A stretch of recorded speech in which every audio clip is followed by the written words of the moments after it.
আসসালামু আলাইকুম। 10% বা এর চেয়ে উপরে তারা কিন্তু লাভ বা ডিভিডেন্ড প্রদান করতে পারবে না। দেশের 61টি ব্যাংকের মধ্যে যে সকল তফসিলি ব্যাংক রয়েছে এর মধ্যে 29টি ব্যাংকেরই খেলাফির পরিমাণ 2 সংখ্যার অঙ্কের ঘরে ছাড়িয়ে গেছে, যার মধ্যে উচ্চ খেলাফির কারণে প্রায় 17টির মতো ব্যাংক কিন্তু এবার লাভ বা ডিভিডেন্ড বা লভ্যাংশ কিন্তু প্রদান করতে পারবে না। আজকের ভিডিওতে জানাবো কোন কোন ব্যাংক রয়েছে এ তালিকায়। ভিডিওটা লাইক করে চ্যানেলের নতুন দর্শক হয়ে থাকলে সাবস্ক্রাইব করে দিবেন বন্ধুরা। দৈনিক সমকালের প্রতিবেদন এখন স্ক্রিনে দেখতে পাচ্ছেন। সে বিবেচনায় খেলাফির দিক থেকে জনতা ব্যাংকের খেলাফি বা এনপিএল এর পরিমাণ কিন্তু 74.07, বেসিক ব্যাংকের এনপিএল 66.52, বিডিবিএল অর্থাৎ বাংলাদেশ ডেভেলপমেন্ট ব্যাংকের এনপিএল 49.77, কৃষি ব্যাংকের এনপিএল 46.35, তারপর পুঁজিবাজারে তালিকাভুক্ত রূপালী ব্যাংকের এনপিএল কিন্তু 41.58, অগ্রণী ব্যাংকের এলপিএল 38.81, রাকাব বা রাজশাহী কৃষি ব্যাংকের এনপিএল 19.08, সোনালী ব্যাংকের এনপিএল এর পরিমাণ কিন্তু তুলনামূলক কম রয়েছে বা খেলাফির হার কিন্তু হচ্ছে 16.78, প্রবাসী কল্যাণ ব্যাংক এটি একটি রাষ্ট্রায়ত্ত ব্যাংক, সেটার খেলাফি কিন্তু 13.16, ন্যাশনাল ব্যাংক অফ পাকিস্তান এটা পাকিস্তান সরকারের একটা ব্যাংক যেটা বাংলাদেশে কার্যক্রম চলমান আছে, এটা কিন্তু 98.96% খেলাফি।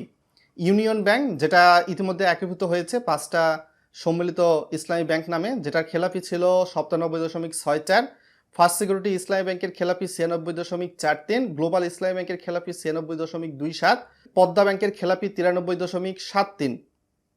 এর বাইরে গিয়ে স্ক্রিনটা যদি আমরা ফলো করি তাহলে এই খেলাফির হার আইসিবি ইসলামী ব্যাংকের কিন্তু রয়েছে অলমোস্ট 84.01, এসআইবিএল বা সোশ্যাল ইসলামী ব্যাংকের খেলাফি রয়েছে 80.38, বাংলাদেশ কমার্স ব্যাংকের খেলাফির পরিমাণ 65.65, এক্সিম ব্যাংকের খেলাফি 62.45, আইএফআইসি ব্যাংকের খেলাফি কিন্তু রয়েছে 53.12, ন্যাশনাল ব্যাংকের খেলাফি 51.99, এবি ব্যাংকের খেলাফি 50.88, ইসলামী ব্যাংক বাংলাদেশ পিএলসির খেলাফি 49.34, প্রিমিয়ার ব্যাংকের খেলাফি 30.44, স্ট্যান্ডার্ড ব্যাংকের খেলাফি 22.46, এনআরবিসি ব্যাংকের খেলাফি 17.11, তুলনামূলক কমই রয়েছে, আলারাফা ইসলামী ব্যাংকের খেলাফি 15.83, তারপরে এসবিএসসি ব্যাংকের খেলাফি 15.04, ওয়ান ব্যাংকের খেলাফি 13.49, ইউসিবি বা ইউনাইটেড কমার্শিয়াল ব্যাংকের খেলাফি কিন্তু 11.69। এবং ডিসেম্বর 2025 সালের এই প্রতিবেদন বিবেচনায় কিন্তু বাংলাদেশ ব্যাংকের তথ্য দিয়ে দৈনিক সমকালের 18 মার্চ 2026 সালে এই প্রতিবেদন কিন্তু প্রকাশ করা হয়েছে।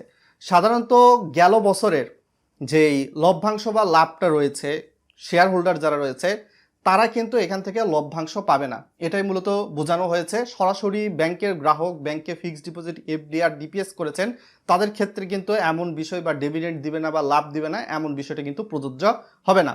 এই যে 29টি ব্যাংকের মধ্যে কিন্তু পুঁজিবাজারে তালিকাভুক্ত ব্যাংকের পরিমাণ প্রায় 17টি, অর্থাৎ 17টি ব্যাংক কিন্তু লভ্যাংশ বা ডিভিডেন্ড শেয়ার হোল্ডারদের প্রদান করতে পারবে না। তো সেই 17টি ব্যাংকের মধ্যে কোন কোন ব্যাংক রয়েছে চলুন স্ক্রিনে দেখে আসি। রূপালী ব্যাংক রয়েছে, জনতা ব্যাংকও পুঁজিবাজারে তালিকাভুক্ত, সেক্ষেত্রেও তারা হয়তো বা লভ্যাংশ প্রদান নাও করতে পারে। তারপরে বিশেষ করে যে সম্মিলিত ইসলামী ব্যাংক, ইউনিয়ন ব্যাংক যেটা ফার্স্ট সিকিউরিটি ইসলামী ব্যাংক, গ্লোবাল ইসলামী ব্যাংক, এক্সিম ব্যাংক এবং এসআইবি মিলে গঠিত হয়েছে, তারাও লভ্যাংশ প্রদান করবে না। আইসিবি ইসলামী ব্যাংক তারাও দিতে পারবে না। IFIC bank plus national bank, AB bank লভ্যাংশ দিতে পারবে না। খেলাফি ঋণের পরিমাণ ইসলামী ব্যাংক বাংলাদেশ পিএলসিতে 49.34, এরা অনেক ক্ষেত্রে লভ্যাংশ প্রদান করতে পারবে না। প্রিমিয়ার ব্যাংক, তারপর Standard Bank, NRBC Bank, Al-Arafah Islami Bank, South Bangla Agriculture Bank, One Bank, UCB Bank বর্তমানে কিন্তু এরা লভ্যাংশ প্রদান করতে পারবে না। আর বিদেশি মালিকানাধীন ন্যাশনাল ব্যাংক অফ পাকিস্তান। এছাড়াও যেই সকল ব্যাংকের প্রবেশন ঘাটতি এবং মূলধন ঘাটতি রয়েছে সেই সকল ব্যাংকও কিন্তু তাদের শেয়ার হোল্ডারদের লভ্যাংশ বা ডিভিডেন্ড প্রদান করতে পারবে না, যেটাকে সোজা বাংলায় লাভ বলতে পারেন।